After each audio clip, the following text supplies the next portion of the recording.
peut pas faire le même disque quand on a 77 Oui. ans et quand on a 28 ans. Alors, malgré un air très juvénile, bien clair. Il parlait très doucement et le propos était très élevé. Alors, notre invité aujourd'hui, bah oui, vous le connaissez tous et moi, je suis particulièrement heureuse de le recevoir. D'abord parce que je pense que je l'écoute chanter depuis que, je sais pas, j'ai 16 ans, donc à peu près sur toutes les scènes qu'il a traversées. C'est Julien Clerc, bien sûr, qui est, je crois, enfin, je pense, un ami depuis longtemps, cher Julien, et ça me fait très, très plaisir de te recevoir. D'abord parce qu'il y a un album qui s'appelle Une vie. Alors, il est réédité, j'ai l'impression, il y a une réédition de l'album. Hein, il y en aura une autre là, dans quelques mois avec encore des... J'avais enregistré beaucoup de chansons d'avance, en fait. Voilà, donc cet album est disponible, mais il y a aussi, et c'est aussi ce dont nous allons parler, une grande tournée qui a commencé déjà depuis le mois de février et qui va se poursuivre, c'est surtout ça, dans plein de salles et des très grandes salles à l'automne 27. Oui. Parce qu'il là, il y aura un anniversaire à fêter. Alors malgré un air très juvénile, Julien Clerc, toujours, et surtout un dynamisme, une envie de créer qui est toujours intacte évidemment, ben, on approche un âge certain.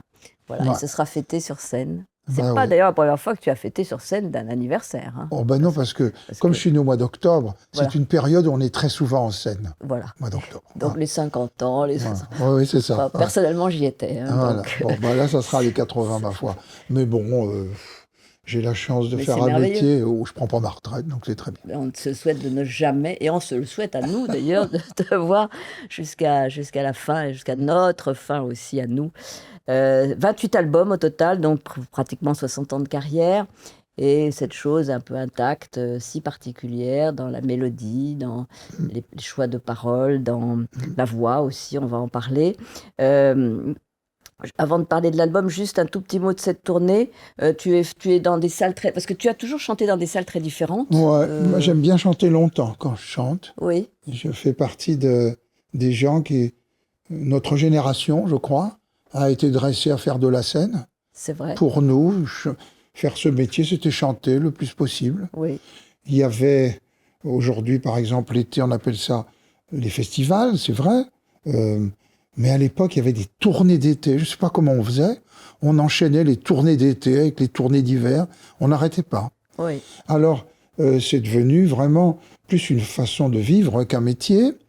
Donc, j'ai toujours pensé qu'un chanteur était là pour chanter. Voilà, comme un acteur pour jouer. Absolument. Mais je disais plusieurs sortes de scènes, parce que moi, je t'ai vu dans des immenses... Tu as été le premier Français à faire Bercy, on peut le dire. Et puis d'ailleurs, donc, tu y seras de nouveau en octobre 2027.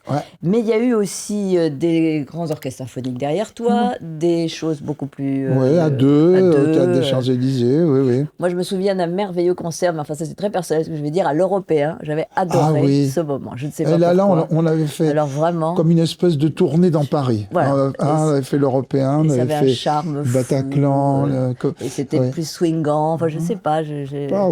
Moi j'aime bien présenter le même spectacle sur des scènes différentes avec éventuellement des formations musicales adaptées à la scène. Voilà. Exactement. Et c'est toute la richesse aussi, bien sûr, de ces concerts.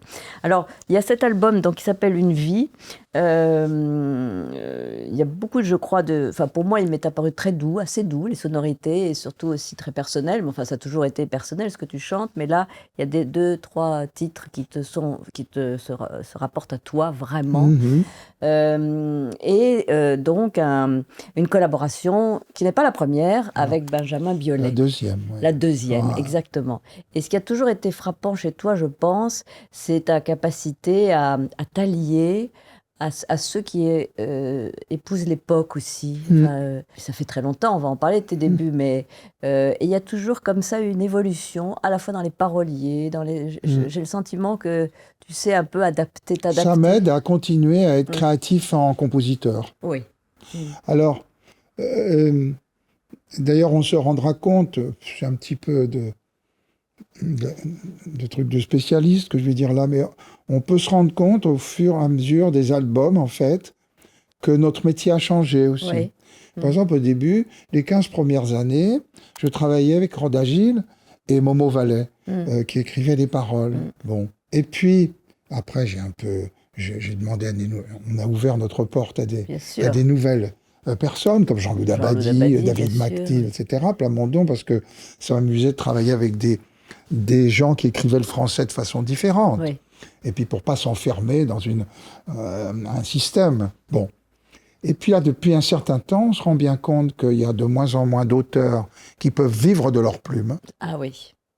Et aujourd'hui, je me retrouve bien souvent face à des auteurs-compositeurs, quand je demande un texte, qui veulent bien faire une exception et n'être que auteur. Oui, avec Julien Clerc, quand même, comme compositeur. Oui, mais c'est assez flatteur, mais bon. Que ce soit Benjamin Biolay, que ce soit Gaëtan Roussel, ce sont des auteurs. C'est des auteurs-compositeurs. Il n'y en a plus qu'un seul qui fait ce métier à l'ancienne, je dirais, c'est Paul École. Oui, qui te fait beaucoup de chansons, qui écrit énormément de textes. D'assez exceptionnel à notre époque, capable, comme le faisaient ces grands anciens à l'époque, c'est-à-dire Pierre Delanoë ou Dabadi, par exemple, de servir plusieurs chanteurs différents en respectant leur univers.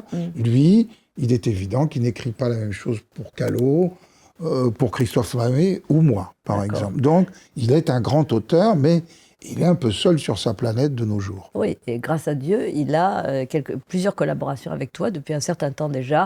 Il y a eu aussi pour Terrien, Jeanne Chéral, Clara Luciani, etc. Et c'était d'ailleurs de très jolies chansons qui étaient ancrées dans nos questions de société, comme par exemple les violences faites aux femmes, etc. Oui, ça c'était Jeanne. C'était Jeanne Chéral qui avait fait La jeune fille en feu. Et c'était, elle m'avait envoyé une jolie lettre, elle m'avait dit...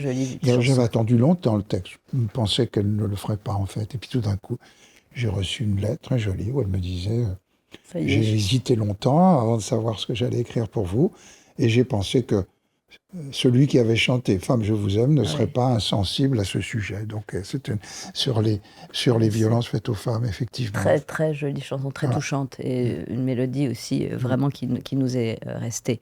Donc il y a toujours ces thèmes-là, et donc une façon de progresser, enfin toujours de s'actualiser, enfin d'être ouvert au monde surtout. Donc Une vie, c'est avec Benjamin Biolay, mais alors toi tu caractériserais comment son univers par rapport au tien, ce Benjamin Biolay? Mais d'abord, lui, il est capable, il fait partie du très petit nombre d'artistes qui sont capables de produire, ce qu'on appelle dans notre métier à nous produire, c'est pas du tout comme dans le cinéma. Non, c'est réaliser en fait. Oui, bien sûr. Bon. Donc moi je donne aux producteurs, aux réalisateurs, je leur donne mon piano-voix, que je leur enregistre, à eux d'imaginer un habillage musical pour ces chansons. Voilà, c'est ça son travail. Oui. Et il n'y a pas beaucoup d'artistes qui sont capables de produire les autres. Non. Alors j'en dirais... Qui d'ailleurs peut-être s'efface aussi un peu, parce que produire, c'est s'effacer un tout petit peu quand même. Enfin, bien sûr, c'est se mettre au service de l'ambiance musicale de quelqu'un d'autre. Alors, moi j'en vois comme ça, sur les doigts d'une main, j'en vois 4-5 dans notre pays, qui sont Benjamin évidemment, Callot. Et Étienne Dao, il a fait beaucoup pour d'autres. Oui, Étienne Dao, il a fait aussi, mais moi je n'ai jamais travaillé avec lui. Vianney, qui peut faire ça aussi.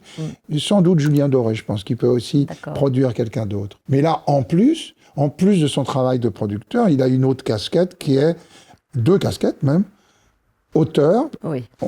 La chanson sortira plus tard, vraiment une jolie chanson qu'il a très bien écrite en une nuit. Et puis une chanson où je me mets à son service, où il est auteur-compositeur, où là je me mets en tant qu'interprète au service de son univers. Voilà. Et donc cet univers qui fait... Est-ce que je me trompe, Julien, en disant que ce disque, cet album, Une vie, est assez doux, ou nostalgique, ou je ne sais pas, quelque chose comme ça. Enfin... On ne peut pas faire le même disque quand on a 77 ans et quand on a 28 ans. Donc, par exemple, j'avais dit à Paul École, c'est pas que je voulais pas de chansons d'amour, mais comme me l'a dit très intelligemment Didier Barbelivien, il m'a dit, mon camarade, ça devient de plus en plus une d'écrire des chansons d'amour pour toi. Il y en a quand même. Mais il y en a quand même. Bon, il y en a quand même. Surtout, mais elles peuvent prendre une forme différente. Mais par exemple, Paul École, dont je sentais ou je connaissais le talent fou, je lui ai dit, écoutez, Paul, pas de chansons d'amour. Alors, essayez de trouver autre chose, parce que je sais que je vais en avoir par les autres. Bon. Et donc, c'est grâce à ça, ce petit brief-là, qui m'a envoyé la chanson sur Alzheimer, la chanson sur mon frère, que c'est vrai, qui est une très jolie chanson qui s'appelle Saint-Nazaire. Et puis quand même la chanson après. Et puis alors, on nous demande toujours comment vous faites la musique d'abord, les paroles d'abord. Alors avec lui, pour le coup, ça a été tout. C'est-à-dire que la chanson sur Gérard, sur mon frère, Donc, c'est le texte d'abord, que oui. je mets en musique. Et puis la chanson sur Stéphane Voirin qui danse devant le cercueil de sa femme. Sa femme qui a été assassinée, qui est un enseignant. Voilà, Agnès Lassalle, c'est une musique que je lui ai envoyée. Et là, il a mis le texte. Donc on a vraiment fait tous les cas de figure. C'est très intéressant. Et toi, tu n'as pas de préférence. Enfin, ça se trouve comme ça. C'est ton travail. J'ai pas de préférence. C'est pour être...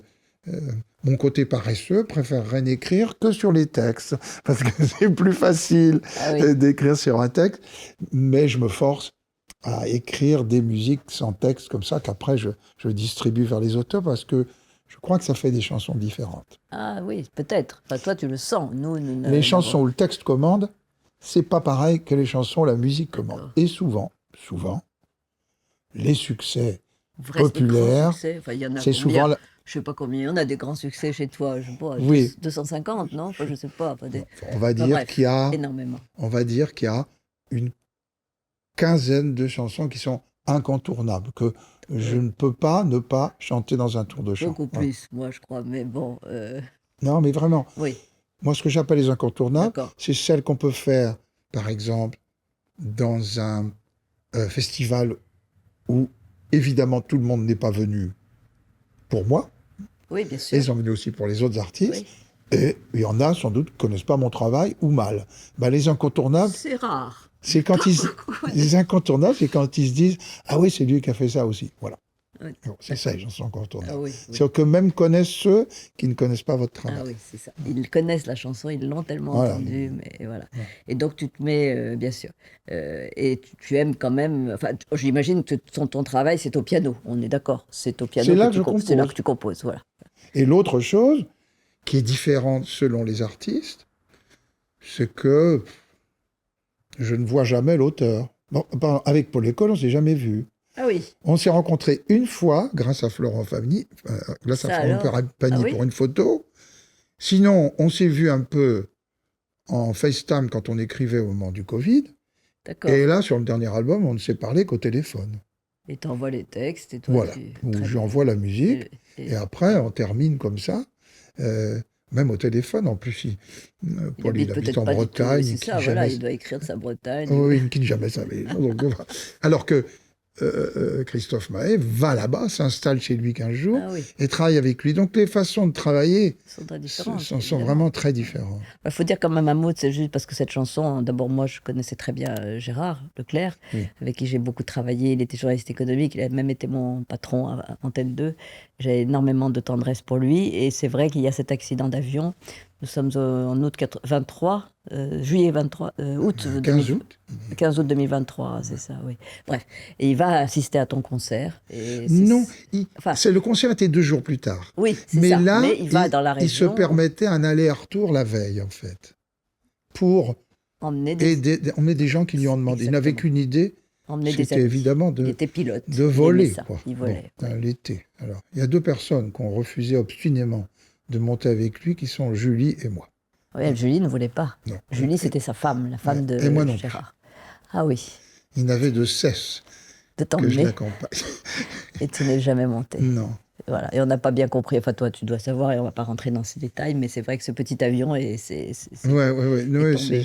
Et que tu as quand même fait le concert après. Enfin, tu l'as fait. Ah ben oui. Alors on me dit, vous avez été très courageux. Pas du tout. Je n'ai pas du tout été très courageux. Heureusement que j'avais un concert. Oui, c'est ça.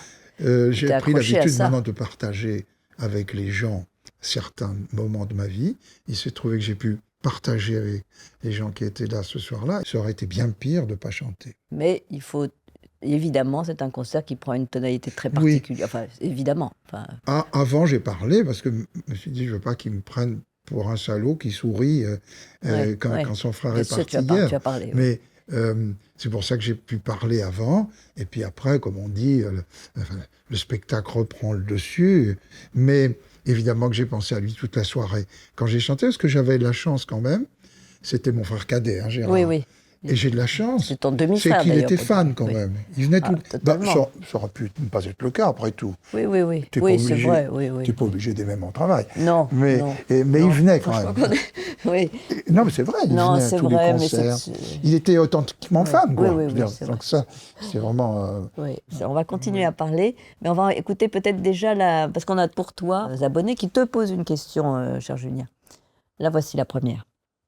Voilà, moi je m'appelle Géraldine et j'aurais aimé savoir, Julien, si un jour vous aviez pensé parfois peut-être à arrêter de chanter et changer ou revenir par exemple au théâtre. Merci. Alors, je ne peux pas revenir au théâtre parce que j'y suis jamais allé. À part dans une comédie musicale qui s'appelait R, mais qui était quand même une comédie musicale. Bon, c'est comédie musicale, autre chose, bien sûr. J'aurais bien aimé en faire une autre. Ah, ça c'est intéressant. À l'époque, j'avais été en voir et tout. Mais ah oui, je pense que c'était incroyablement R. Ben, c'était une chose magnifique. Enfin... Incroyable, révolutionnaire. Et puis, surtout, j'ai été très mal habitué parce que s'il y avait 15 chansons, c'était 15 tubes quasiment. Ça a été repris il y a peu de temps, bien sûr, remonté, et on voit la qualité musicale de ces paroles et de ces musiques. Parce que quand on va voir, quand on est comme moi et qu'on aime les comédies musicales, il y a très peu de comédies musicales où il y a plus de 1 ou 2 grands airs. Oui, bien sûr. Et puis le reste, on s'ennuie un peu. C'est vrai. Alors, il y en a... Oui, à part Bernstein de temps en temps, enfin, parce que c'est Bernstein, bien sûr. Ah, oui. Bien sûr. Ou même Mamma Mia, parce que c'est toutes les chansons d'Abba qui sont toutes là, tous les grands tubes sont là. Ou Le Fantôme de l'Opéra, qui est extraordinaire, mais qui est un score musical exceptionnel. Donc, j'avais cherché, et puis bon, au bout d'un moment, j'avais arrêté parce que je ne trouvais pas. Mais arrêter de chanter à partir du moment où je peux continuer de composer, c'est-à-dire d'inventer des petites mélodies, je ne pense pas que j'ai envie d'arrêter. Voilà. Voilà. Mais si cette source s'était tarie, c'était notre grande peur commune avec Françoise Hardy, on en parlait à chaque fois qu'on se voyait, peur qu'elle avait eue dès le premier jour, et moi aussi, gardant dans un coin de ma tête qu'éventuellement cette source pourrait se tarir, si je ne devais chanter que mes anciennes chansons, et que ça, qu'il n'y en ait pas une ou deux nouvelles à chaque fois, ça m'ennuierait plus. Mais là, comme à chaque fois, je trouve... J'en chante pas beaucoup, hein, sur scène, là, dans la tournée, je chante 3. Mais elles se mélangent bien aux anciennes, elles ont trouvé leur petite place, et ben, je veux bien continuer. Mais bien sûr, d'ailleurs, tu es parti pour continuer. Et là, on est même sur une lancée magnifique, et il n'y a aucune raison que ça s'arrête, on le dit depuis le début. Tu as parlé de Françoise Hardy, c'est intéressant, parce que je crois que nous avons une question qui concerne Françoise Hardy. Bonjour Julien, je m'appelle Vincent. Je me demandais... Que représente pour vous Françoise Hardy en tant que femme et en tant qu'artiste? Ça, c'est un peu le hasard, mais c'est vrai que quelqu'un s'est intéressé à tes... Alors, bien sûr. Alors, elle a été... Françoise, évidemment, c'était une des personnes que j'adorais rencontrer. J'ai eu de la chance de pouvoir écrire une chanson qui est restée avec elle, hein, parce que, après tout, elle fait partie des 10 chansons là, que je ne peux pas ne pas chanter. Donc... c'est tellement dur d'avoir une chanson comme ça qui reste sur la longueur. Donc ça, c'est une chose. Et puis la connaître en tant que femme était formidable parce que elle n'en avait pas l'apparence, mais c'est une des personnes les plus drôles que je connaissais, Françoise Hardy. Souvent à son insu. Maintenant, elle était maligne, des fois sous des airs. Enfin, elle avait, je suis sûr, une volonté d'être drôle sur des airs de ne pas le vouloir. Mais elle était surtout extrêmement drôle, car elle fait partie des rares personnes qui vous disaient toujours ce qu'elle pensait. Ah oui, même quitte à être un peu direct et un peu dur. Mais c'est ça qui était tellement drôle, je trouve. Je crois qu'elle t'avait même dit qu'il y avait une chanson qu'elle détestait. Elle m'avait dit un jour, parce qu'elle venait au spectacle, toujours... une chanson que je déteste. Elle a toujours comme ça avec sa tête. Ces femmes, je vous aime, je les déteste. C'était tellement drôle. Je ne pense pas que Dabadi... Évidemment, je me suis bien gardé de le dire à Jean-Loup Dabadi, ça lui aurait fait de la peine. Bah oui. Et c'était tellement drôle, la façon dont elle le disait. Mais toi, ça j'adorais la voir. Et puis, il fut un temps où... alors ça, c'était vers les débuts. J'y repense, parce qu'on repense souvent à elle. Ah oui? C'est bizarre, souvent. Mais elle avait un charme aussi, et on était très attachés à sa personnalité. Oui, elle formait avec Dutronc un drôle de couple comme ça. Et les voir ensemble, c'était parfois douloureux parce qu'ils se balançaient des trucs en public, enfin dans nos dîners. Là. Il y a eu une période un peu bénie, là, où il y avait des dîners chez Jacques Wolfson, qui était un éditeur de musique qui avait découvert non seulement Dutronc et Hardy, mais aussi Johnny. Donc il avait eu un nom qui comptait dans ce métier. Il était complètement, vraiment, celui-là hors du commun. Hein. Et donc, il y a eu une période où il y avait des dîners pratiquement toutes les semaines, où il y avait Hardy, Dutronc, Gainsbourg, Françoise Hardy, moi-même. Oui, Sylvie. Et c'était quand même des dîners intéressants. C'était des dîners riches. D'abord, il y avait quand même beaucoup de talent autour de cette table. Donc c'était des dîners très artistiques. C'était des dîners qui sortaient de l'ordinaire parce qu'il ne rentrait pas en cuisine. Il habitait pas loin d'ici. Et il avait un appartement qui n'était pas très grand et une cuisine minuscule dans laquelle il faisait des repas magiques. Mais il ne rentrait en cuisine que quand on était là tous. Donc on ne passait pas à table avant 22h30. Ah oui. Bon. Et alors il faisait des plats, des grands plats français compliqués qu'il faisait très très bien, comme de l'aïoli, je me souviens des aïolis. Et donc, c'était une période où la vie des uns et des autres pouvait être un peu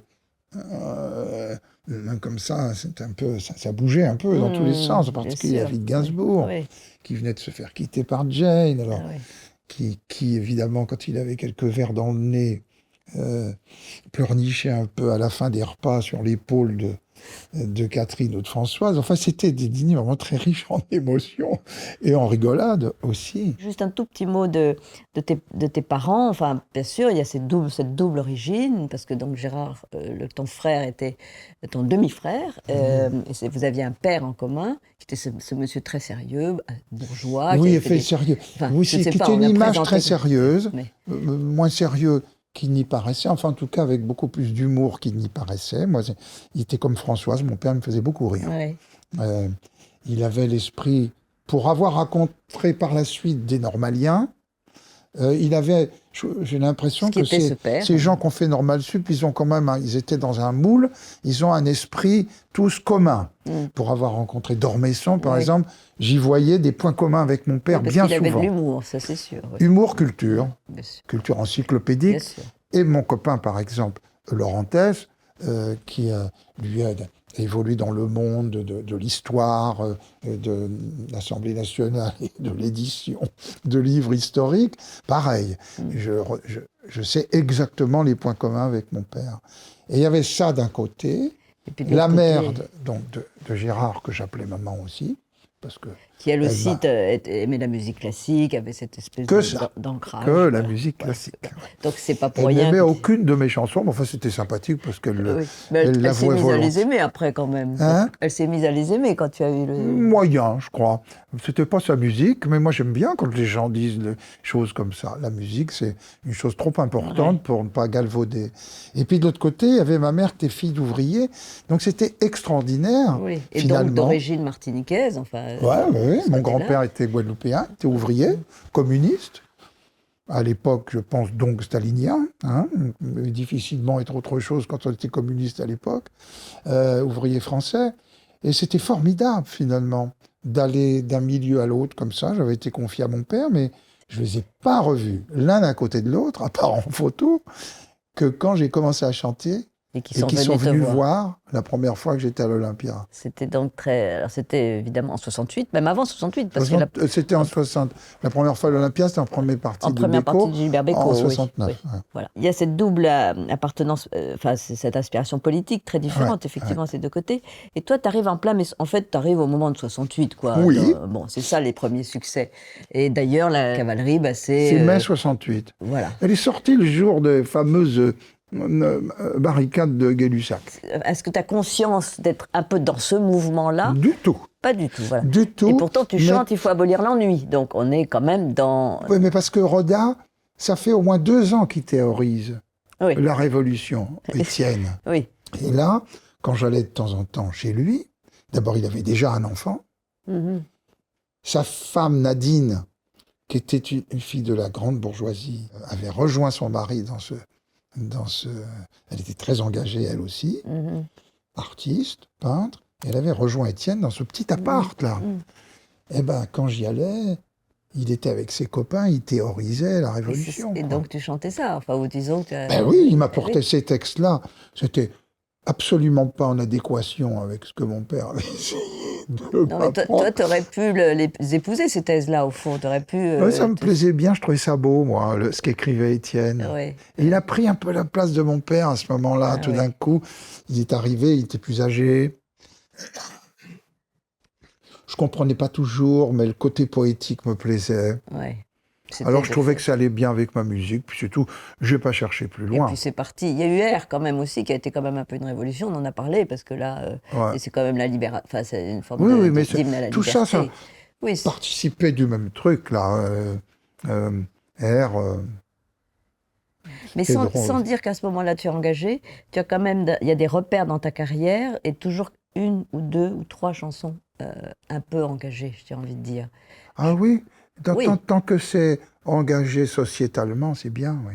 Oui, et il y a notamment, par exemple, Assassin assassiné, il faut qu'on peut en dire un tout petit mot, puisque tu l'as rechanté, cette chanson de Jean-Loup Dabadi, c'était en 80, je crois, sur la peine de mort, et tu l'as rechantée au moment de la panthéonisation de Robert Badinter. Oui, j'ai eu l'honneur qu'on me demande de venir chanter pour ça, ce qui était important pour moi.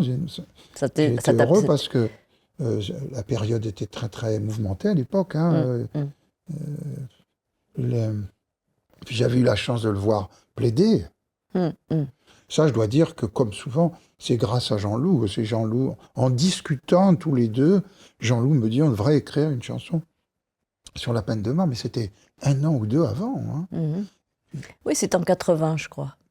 La chanson est sortie, me semble-t-il. On écrit la chanson, et puis je la laisse de côté. Ça la rendait fou. Je me dis, mais pourquoi tu l'enregistres pas ? Oh, je dis, je sais pas de quoi on se mêle. Je sais pas.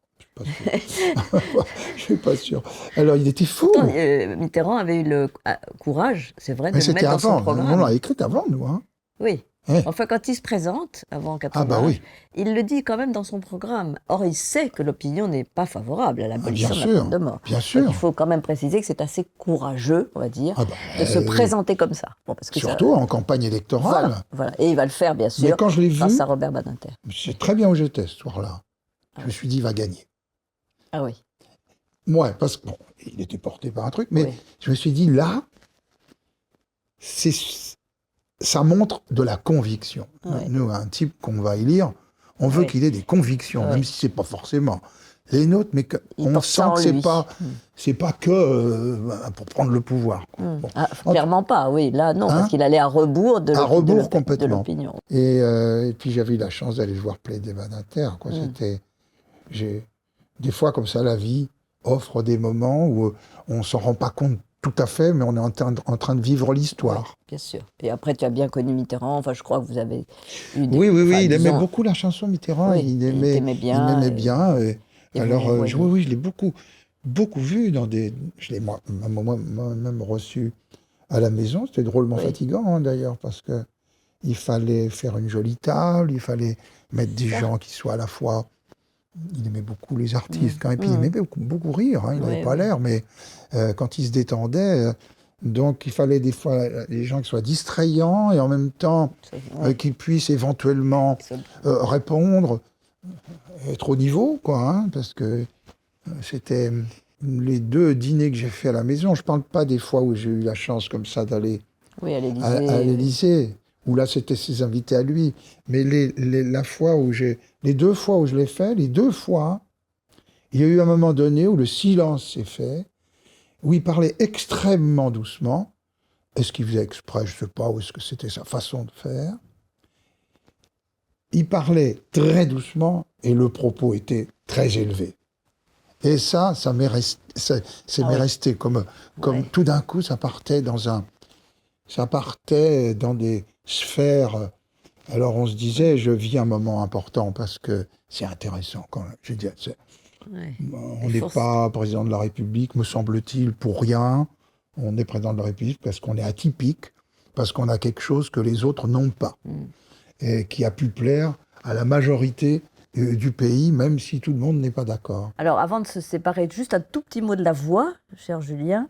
D'abord, tu continues à chanter, on en est très heureux, on l'a bien dit, mais comme on te sait très sérieux, moi je te connais, je crois. Je travaille plus que jamais. Voilà. Parce que, depuis toujours, donc je le répète, je fais cette occupation. C'est plutôt qu'un métier, une façon de vivre.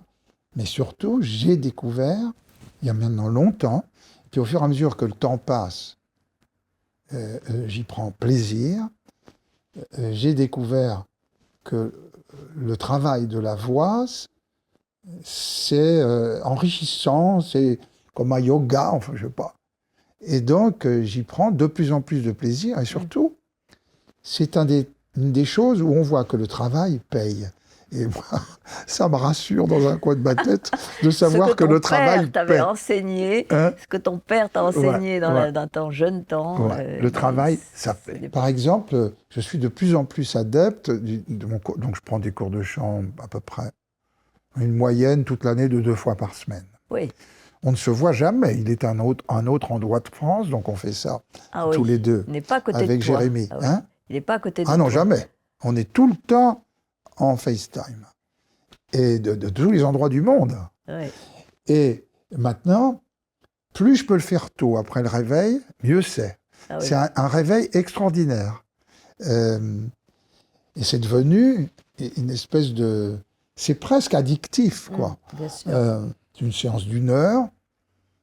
Et quand on voit où est la voix, quand on la prend, surtout si je me suis levé à 8h et qu'on le fait à 8h30, eh bien, quand on voit où est la voix à 8h30 et où elle est à 9h30, c'est miraculeux. Et ça doit sans doute rendre, j'allais dire, plus agréable, plus facile la présence sur scène. On est plus sûr de soi, on a une forme d'assurance. Enfin, on a une espèce de drôle de croyance dans notre pays qui est d'avoir une espèce d'adoration pour l'improvisation, je le sens bien, et de tenir le travail pour suspect. Les grands, ceux qui sont les plus forts, qui sont les anglo-saxons dans notre métier. Bon. Il n'y a pas une improvisation qui ne soit pas travaillée à l'avance. Même aussi, dans le cinéma américain, c'est pareil, il n'y a pas d'improvisation, les acteurs font... Et donc, il y a énormément de travail chez les anglo-saxons, dans les mises en scène, c'est les plus forts. Bon. Eh bien, il y a très peu de place laissée à l'improvisation. En fait, c'est le travail qui décide. Et une fois qu'on a énormément travaillé, on acquiert une liberté parce qu'on a un relâchement, parce qu'on est sûr de nous, au fond de nous-mêmes. Donc, on sait qu'on va bien chanter, on sait qu'on ne va pas avoir de problème de voix parce qu'on a travaillé et que même si on a un rhume, ça ne s'entendra pas. Bien sûr. Voilà. Et des fois, je suis triste que des gens qui font le même métier que moi n'aient pas découvert ce bonheur-là. Si vous voulez. Mais je veux surtout pas en parler parce que je ne veux pas passer pour un donneur de leçons, ce que je suis surtout pas. De toute façon, chacun a sa Mais pratique, on va dire que j'en ai parlé aux gens que j'aime et ceux qui ont les oreilles pour m'entendre ne font que ça maintenant. Callot, il fait ça maintenant. Tout le temps, entre autres. Donc travailler. Bon, mais après aussi être créatif, se mettre au piano et imaginer ces mélodies qu'on aime depuis toujours. Merci beaucoup Julien Clerc, ça nous a fait très plaisir. C'était un grand plaisir de discuter avec toi, d'approfondir des sujets qui nous touchent tous, parce que voilà, les enfants, les origines... Oui, parce que ça s'appelle une vie, mais... C'est une vie, voilà. Mais enfin, c'est nos vies quand même. Ah bien sûr, et nos vies, elles ont en plus été accompagnées par toi, il faut le savoir. Donc, toutes les générations. Et ça, ce n'est pas rien. Ça reste. C'était quand même... Moi, j'avais pas de rêve. On me disait, les premières interviews, alors, est-ce que vous réalisez votre rêve? Mais je me rends compte que je rêvais pas tellement, finalement. C'est bizarre. C'était pas un rêve, mais c'était d'admirer des gens, d'essayer de faire comme eux. Et quelle chance! La génération qui m'a précédé, c'est, dans mon sens, la génération dorée de la chanson française. Ah oui. Ils sont tous... Un jour, je me suis amusé à voir... parce qu'ils ne se ressemblent pas tous physiquement. Mais finalement, j'ai vu qu'ils étaient tous nés à peu près dans le même créneau. Quand je dis tous, je veux dire Brel, Brassens, Ferré, Barbara, Ferrat, Bécaud, ouais. Aznavour. Ils ont tous, en gros, à peu près le même âge. Et c'est quelle chance d'avoir été inspiré par ces gens-là. Sans doute. Mais tu sais que tu inspires, toi, ces jeunes paroliers, jeunes chanteurs qui t'écoutent. Chaque génération a ses grands anciens, a ses grands maîtres, a ses parrains, entre guillemets. Et c'est aussi formidable de transmettre ça. Enfin, je pense. Oui. Donc, Il y a une vie, c'est l'album. Très joli album, avec des inspirations à la fois personnelles et nouvelles. Et puis des tonalités aussi nouvelles, et puis surtout, enfin pas surtout, et une tournée. Alors je sais pas sur les dates là, je sais pas où tu chantes en ce moment, mais partout, voilà. On est partout. On est partout. On est partout, c'est super. Partout, et on sera à Paris. Enfin, on a essayé de faire un spectacle qui soit digne de son titre, parce que le spectacle s'appelle Une vie. Mais oui. Et en choisissant le titre, je m'étais dit, tu te mets bien dans la merde, parce que il va falloir que tu fasses un spectacle quand même qui, si ça s'appelle Une vie. Et on a à peu près réussi, donc je suis content. Alors, on ne sait pas si c'est plein de nostalgie, plein d'espoir, plein de...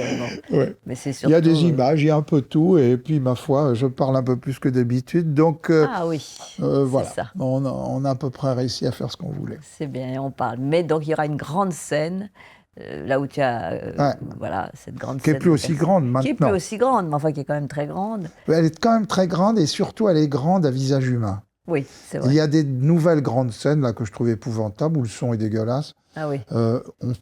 On fait quand même de la musique. Oui. Donc, c'est pas que du spectacle, c'est aussi de la musique. Et il faut quand même passer dans des endroits où le son est acceptable. Ouais, hein, c'est vrai. Ça, ce sera à l'automne 2027. Ouais.